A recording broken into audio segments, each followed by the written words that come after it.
This channel does not promote any violent, harmful, or illegal activities. All content provided by this channel is meant for an educational purpose only. আর শুরুতেই যে খবরে নজর রাখবো, এবার সরাসরি যুদ্ধ ঘোষণা দিল্লি পুলিশের বিরুদ্ধে তৃণমূলের। প্রগতি ময়দান থানায় অভিযোগ দায়ের করা হয়েছে তৃণমূলের তরফ থেকে। আপনাদেরকে জানিয়ে রাখি, পুলিশের বিরুদ্ধে অভিযোগ দায়ের, দিল্লি পুলিশের বিরুদ্ধে সরাসরি যুদ্ধ ঘোষণা তৃণমূলের। প্রগতি ময়দান থানায় দিল্লি পুলিশের বিরুদ্ধে অভিযোগ দায়ের। আরো ডিটেইলসে জানবো, আমাদের প্রতিনিধি সৌরভ গুহ আমাদের সঙ্গে রয়েছে। সৌরভ, অভিযোগটা ঠিক কি রয়েছে তৃণমূলের তরফ থেকে পুলিশের বিরুদ্ধে জানবো।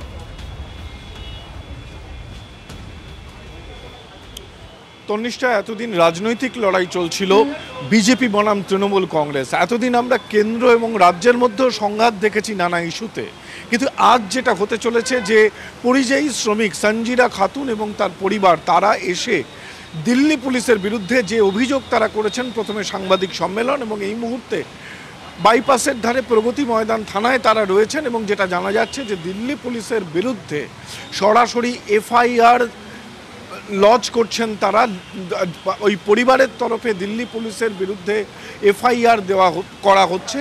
সাংবাদিক সম্মেলনে ইতিমধ্যেই যেটা বলা হয়েছে যে বাংলা ভাষা বলার জন্য তাদেরকে বাংলাদেশি হিসেবে চিহ্নিত করা হয়, একটি নির্জন স্থানে নিয়ে যাওয়া হয় এবং এই সমস্ত অভিযোগ রাজনৈতিক পরিসরে চলছিল। এবার খোদ ওই পরিবার, ভুক্তভোগী পরিবার, তারা দিল্লি পুলিশের বিরুদ্ধে কিন্তু এফআইআর করছে এবং এই মুহূর্তে তারা রয়েছেন প্রগতি ময়দান থানায়।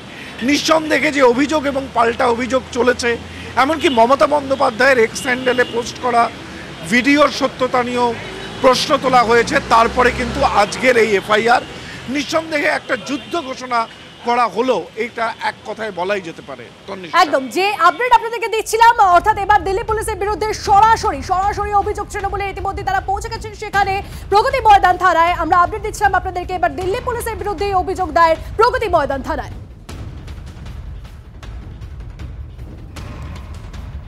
তৃণমূল একেবারে দিল্লি পুলিশের বিরুদ্ধে সরব হয়েছে।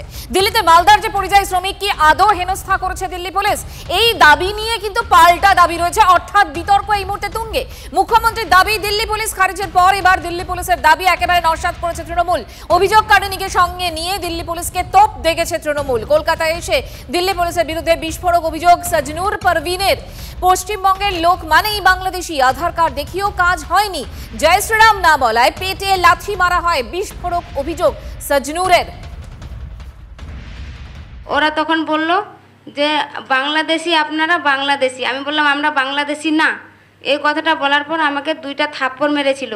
মারার পর বলল, যখন তুমি স্বামীকে ডাকতে পারবে না তো তুমি জয় শ্রীরাম বলো, তারপর তোমাকে ছাড়া হবে। আমার পেটে একটা লাথি মেরেছিল। আমার ছেলেটাকে ওরা কেড়ে নেওয়ার চেষ্টা করছিল।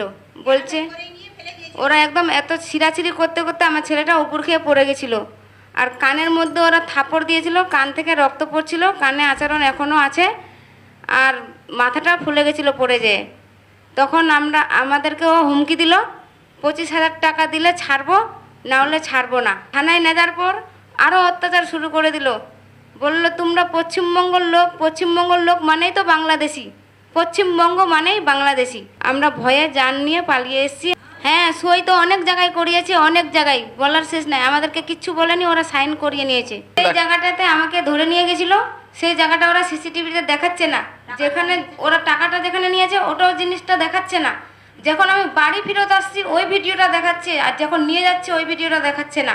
আর ওরা আমাদেরকে হুমকি দিয়ে ছেড়েছে, ওখানে যেয়ে কিছু বললে জেল হবে। বাংলা বললেই হাট যাও, বাংলা বললেই তাকে বাংলাদেশি হয়। ইভেন এমন কথা ওনাদের কাছ থেকে শুনলাম যেখানে মমতা ব্যানার্জিকেও বাংলাদেশি বলা হয়েছে। ভারতবর্ষ ভাঙার চেষ্টা দয়া করে মোদি এবং অমিত শাহ করবেন না। এটা আমাদের কনস্টিটিউশনাল অ্যাপ্রুভ ভাষা, এই ভাষাকে অবমাননা করতে পারেন না। দিল্লি পুলিশের বাপের ক্ষমতা নেই যে বাংলা ভাষাকে কনস্টিটিউশনালের যে আমাদের স্বীকৃত ভাষা তার থেকে সরিয়ে দেওয়ার। ছবি তো ভিডিও মিথ্যে কথা বলতে পারে না। ওনারা বলেছিলেন, ক্লেম করেছিলেন যে পুলিশ ওনাদেরকে ঘর থেকে বের করে নিয়ে এসেছিল। সিসিটিভিতে পরিষ্কার দেখা যাচ্ছে 12:30টার সময় তারা বেরিয়ে এসছে। পুলিশের কাছে কনফেস করেছে তারা যে আমরা টাকা নিয়ে, আমরা আমাদের আত্মীয়র কথায় এই সমস্ত মিথ্যে কথা বলেছি। মুখ্যমন্ত্রী মিথ্যেবাদী প্রমাণিত হয়ে গেছে, এখন তাদেরকে ভয় দেখিয়ে চেষ্টা করছে তৃণমূল কংগ্রেস। আর এত দুঃখ কদর কেন? মুসলমান বলে, মুসলমান ভোট ব্যাংকের জন্য, পুরোটাই তো মুসলমানদেরকে নিয়ে ওদের মাথা ব্যথা, অন্য কারণ নিয়ে তো মাথা ব্যথা নেই। ওদের উদ্দেশ্য একটাই, পশ্চিমবঙ্গের মুসলিম ভোটকে বাড়িয়ে ক্ষমতায় টিকে থাকা। কিন্তু গাধাগুলো এটাও বুঝতে পারছে না যে যখন এই মুসলিম পার্সেন্টেজটা 45% হয়ে যাবে, তখন কোনো ব্যানার্জি, চ্যাটার্জি, সেন, ঘোষ, বৈদ্যি কেউ মুখ্যমন্ত্রী থাকতে পারবে না। সজনুরের বক্তব্য আপনাদেরকে শোনালাম, একই সঙ্গে তৃণমূল এবং বিজেপির কি বক্তব্য, মানে দাবি পাল্টা দাবি সেটাও শোনালাম। কিন্তু যাদের বিরুদ্ধে মূলত অভিযোগ দিল্লি পুলিশ, তাদের বক্তব্যটা কি সেটাও শুনুন। इसमें टेक्निकल और लोकल इंटेलिजेंस के आधार पर हमने जितनी भी इसमें सीसीटीवी ट्रेल्स थी और इसमें सीडीआर एनालिसिस के तहत हमने इसमें काफी एविडेंसेस गैदर किए और उन एविडेंस के आधार पर ये पता लगा कि ये सारी जो कहानी जो इस लेडी ने बताई वो बेबुनियाद है, इसमें कोई फैक्ट्स था ही नहीं। इस लेडी और इसके हस्बैंड को जब हमने इन फैक्ट्स के साथ कन्फ्रंट कराया तो इन्होंने ब्रोक डाउन में, जब इनसे पूछताछ करी और सस्टेन इंटेरोगेशन करी तो इन्होंने बताया कि इनके कोई रिलेटिव हैं जो मालदा डिस्ट्रिक्ट वेस्ट बंगाल में रहते हैं और एक पॉलिटिकल वर्कर है। उनके कहने पे इन्होंने एक ये बेबुनियाद और बेसलेस वीडियो बनाया। इस वीडियो बना के ये जो वीडियो है ये उन्होंने अपने अंकल को वहां पर भेज दिया और वहां पर इन्होंने लोकल मीडिया में इसको सर्कुलेट करके इसको वायरल कर दिया कि ये जो पूरा वीडियो है ये बेसलेस है, फैब्रिकेटेड है, इसमें कोई भी सच्चाई नहीं है।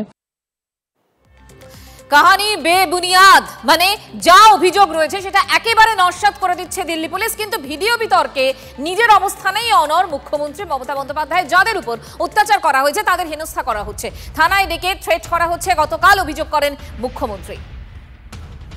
বলেছিলাম না, ওই বাচ্চাটার কথা আমি বলেছিলাম, ওদের কালকেই সব একটার পর একটা থানায় নিয়ে যাওয়া হয়েছে। আমি কাল মিটিংয়ে দাঁড়িয়ে বলেছিলাম, রেকর্ড চেক করুন, এবং ওদের থ্রেট করা হবে। হয়েছে সেটাই। এরপর আমরা চাইব তারা ফিরে আসুক, আমরা চাইব ফিরে আসুক। বাদ বাকিটা কে মিথ্যে বলছে আর কে সত্য বলছে সে তো সত্যি কথাই প্রমাণিত হয়ে যাবে। আর এবার গুরুগ্রামের দিকে নজর দেওয়া যাক। গুরুগ্রামে বাংলার বস্তিতে, বাঙালি বস্তিতে পৌঁছে যান বাংলার 5 জন সাংসদ এবং তারা সাক্ষাৎ করেন পরিযায়ী শ্রমিকদের সঙ্গে। 5 সাংসদ পৌঁছে যান সেখানে বাংলার শ্রমিকদের হরিয়ানা পুলিশ নির্যাতন করেছে বলে অভিযোগ। টিভি9 বাংলার ক্যামেরার সামনে অভিযোগ করেন শ্রমিকরা। সেই শ্রমিকদের সঙ্গেই কথা বলেন তৃণমূল সাংসদরা। গুরুগ্রামের অন্যান্য বস্তি করেন তৃণমূল সাংসদরা। তৃণমূলের অভিযোগ, কোচবিহারের এক ব্যক্তিকে ধর্ম জানতে পোশাক খুলে নির্যাতন করা হয়েছে। তৃণমূলের আরও অভিযোগ, রাতের অন্ধকারে বিনা নম্বর প্লেটের গাড়িতে এসে সাদা পোশাকে পুলিশ পরিচয় দিয়ে হেনস্থা করা হচ্ছে বলে অভিযোগ। বাঙালিদের সার্বিক পরিস্থিতি সম্পর্কে রিপোর্ট তৃণমূল নেত্রী মমতা বন্দ্যোপাধ্যায় এবং সর্বভারতীয় সাধারণ সম্পাদক অভিষেক বন্দ্যোপাধ্যায়ের কাছে জমা দিতে চলেছেন 5 সাংসদ। হরিয়ানা পুলিশ কোনো সাপোর্ট করছে না আমাদেরকে, কোনো সাপোর্ট করছে না। বাঙালি কথা বললেই যে শুনছে বাঙালি বলছে না, ইतना गंदी गंदी बात करता, क्या बताऊं सर। রাজবংশী বাংলা ভাষায় কথা বলেন এরা সকলে। এনাকে তুলে নিয়ে গিয়ে সন্দেহ হয়েছে, ইনি বলছেন ভোটার কার্ড দেখিয়েছেন, আধার কার্ড দেখিয়েছেন, তা সত্ত্বেও পোশাক খুলে নিয়ে দেখেছে যে হিন্দু না মুসলিম। আমরা কোন ভারতবর্ষে আছি? ওরা বারবার করে বলছে যে আমরা কি অন্যায় করেছি ভারতীয় নাগরিক, এবং ওদের বলছে যে আপনারা কোন ভাষায় কথা বলেন, বলে আমরা বাংলা ভাষায়, বাঙালি মানে বাংলা ভাষায় কথা বললে বলছে বাঙ্গাল, চলো यहाँ पे চলে যাও यहाँ से वो বাংলাদেশ में। फिर ওদের জিজ্ঞাসা করছে তোমরা ভোট দাও কাকে, বলছে আমরা পশ্চিমবাংলার মানুষ, আমরা পরিযায়ী, আমরা পেটের জন্য, রুজি রোজগারের জন্য এখানে এসে কাজ করে খাই, কিন্তু আমরা ভোট দিই মমতা ব্যানার্জিকে। কেন ভোট দাও তাহলে? চলো এখান থেকে চলে যাও, বাংলাদেশে চলে যাও। আর এখানে কথা বলতেছে, এখানে কথা বলতে হলে গুজরাটিতে কথা বলতে হবে। এগুলো সমস্ত কিছুই অপপ্রচার, কারণ হরিয়ানার পুলিশরা গুজরাটি জানেই না। যারা গুজরাটি শুনলে বুঝতেই পারবে না গুজরাটিতে কে কি বলছে। এগুলো হচ্ছে কমেডি শো হচ্ছে। তৃণমূল কংগ্রেস মুসলিম ভোট ব্যাংকে ভয় দেখিয়ে এক জায়গায় জড়ো করার চেষ্টা করছে, আর বাঙালি সেন্টিমেন্টে হিন্দু বাঙালিদের 5% ভোট কাটার চেষ্টা করছে। তারা জানে যে এটা হয়ে গেলে পরে তাদের সরকার তৈরি হয়ে যাবে।